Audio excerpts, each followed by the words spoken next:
Ok. Esa imagen que ven arriba es la primera imagen de la Tierra vista desde la Luna. ¿Por qué la pongo?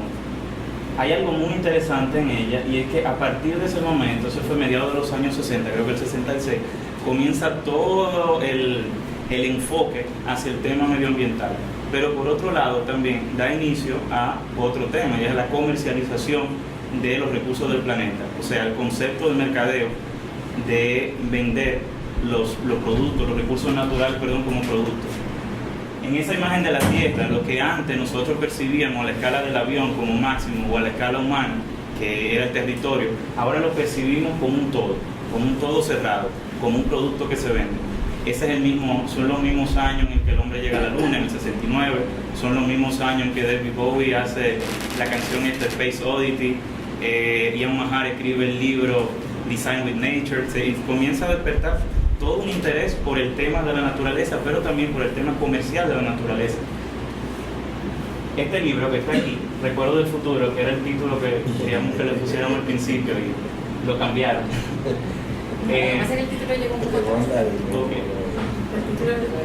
El libro El Recuerdo del Futuro, que también es de la misma época, creo que del 68. Ese libro la historia es muy conocida. Dice que todo el progreso de la humanidad llegó a través de los aliens. Es una teoría que se debatió mucho en aquel momento, pero ¿qué es lo interesante? Ellos dejaron una serie de objetos dentro de la Tierra que no se relacionaban absolutamente con nada, ni con su tiempo, ni con su contexto. Y de alguna manera aparecen en los libros de historia, aparecen en la historia del arte, como la pirámide, los dibujos del Bosco, por ejemplo. Todo eso refuerzan esa teoría, y me pareció como interesante empezar a reflexionar a partir de ahí.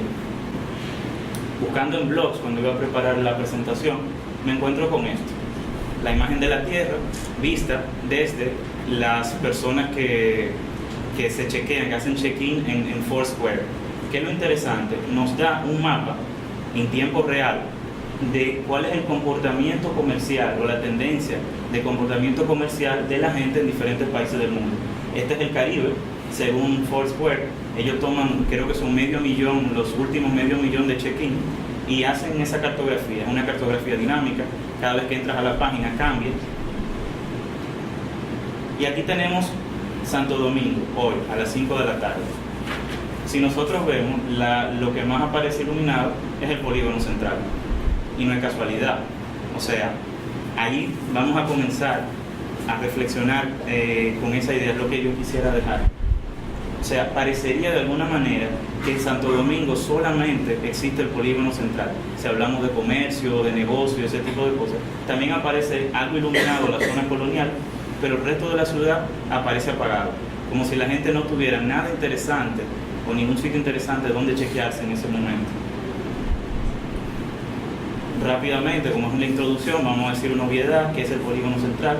El polígono central está limitado, una zona limitada por la carretera, podríamos decir, de la 27 de febrero, la John F. Kennedy, la avenida Winston Churchill y la Ortega y Gasset.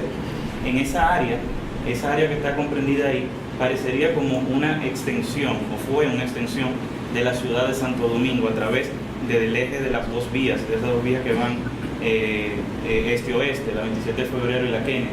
O sea, hay una idea de estructura urbana de suburbio que le dio el origen a esta zona, y la podemos poner en contraposición con la zona colonial. Lo vamos a poner más adelante, lo vamos a explicar más adelante.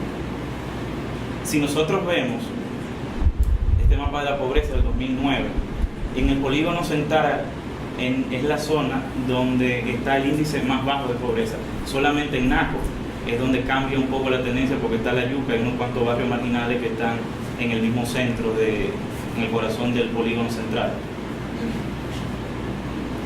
Pero hay algo más interesante con el tema del polígono central.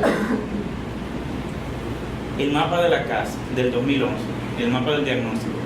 Ese es el diagnóstico del plan maestro con el que se pretende proyectar, o el que va a recoge las ideas de las obras que se harán en los próximos 40 años con el tema de drenaje sanitario. Si nosotros vemos, según la información, dice que entre un 12 y 18% de la ciudad tiene alcantarillado pluvial. Si nosotros, lo que está en negro son las zonas que tienen alcantarillado pluvial y alcantarillado sanitario. Si vemos, la zona del polígono central está completamente plana. O sea, que el que se eche una ducha en el polígono central, mejor que cierre la boca.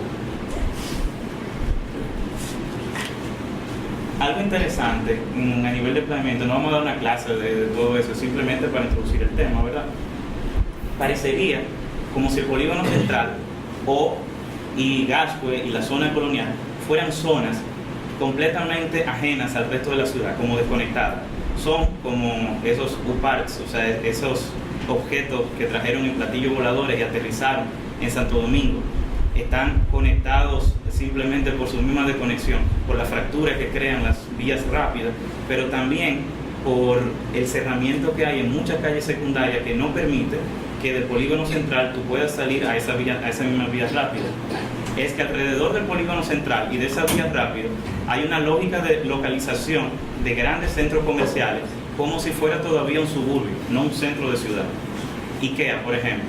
Si ustedes van a cualquier país del mundo, primero, creo que hasta ahora es el único IKEA que está en un país en desarrollo. Todos los demás están en países que tienen un Producto Interno Bruto 5 veces mayor que el nuestro.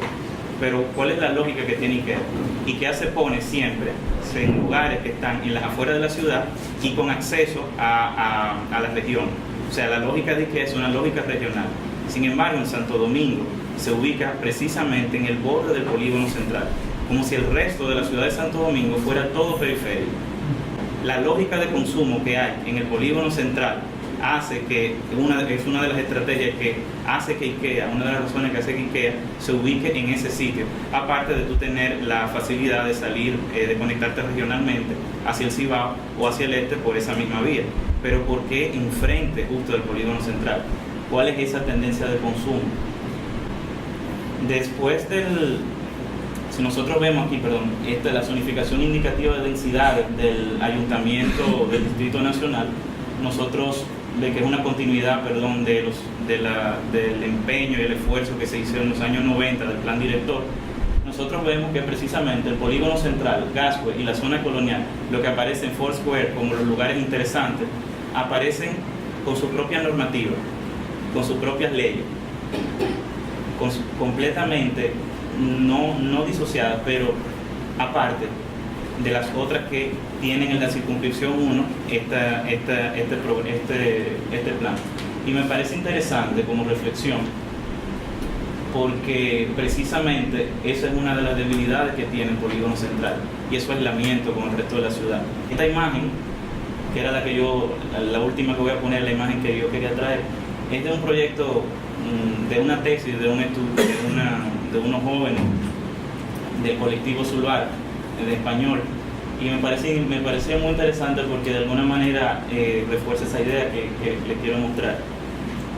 Aquí en esta caricatura dice: hola, ¿qué haces? Estoy esperando que llegue el cambio. Dice el chico: he viajado en todos los sentidos, he visto todas las cosas y estoy seguro que el cambio nunca llega por sí solo. Hay que ir a por él. No esta vez, navegante, dice él. Ahora es él, el cambio, el que viene a nosotros. Y aparece su tesis. Es una idea de ciudad que se mueve, es un objeto que de alguna manera intenta y busca conectarse con otros sitios, pero responde a su propia lógica. Con eso en la cabeza, yo quisiera ahora que nosotros diéramos participación a los verdaderos protagonistas de esta noche, que son los invitados que trajimos acá. Y no sé, Mónica. No, sigue. Sí, después, okay. Perfecto. Va a aparecer, déjeme explicar un poco cómo va el tema. No era que cada uno trajera solamente armado un discurso o un PowerPoint, sino que se le pidió, ya que estamos hablando de objetos, de objetivizar las cosas, que cada uno de los invitados trajera una imagen, un objeto o algo que le hiciera a él explicar qué era el polígono central. Ustedes se acuerdan, los psicólogos a veces te dicen que cuando tú tienes algo, una rabia, un sentimiento, si tú lo pones en papel o lo objetivizas o lo transfieres a un objeto, de alguna manera toda esa energía se va hacia él. O sea, vamos a ver cuál es la transferencia que ustedes hacen de esa imagen o objeto que trajeron.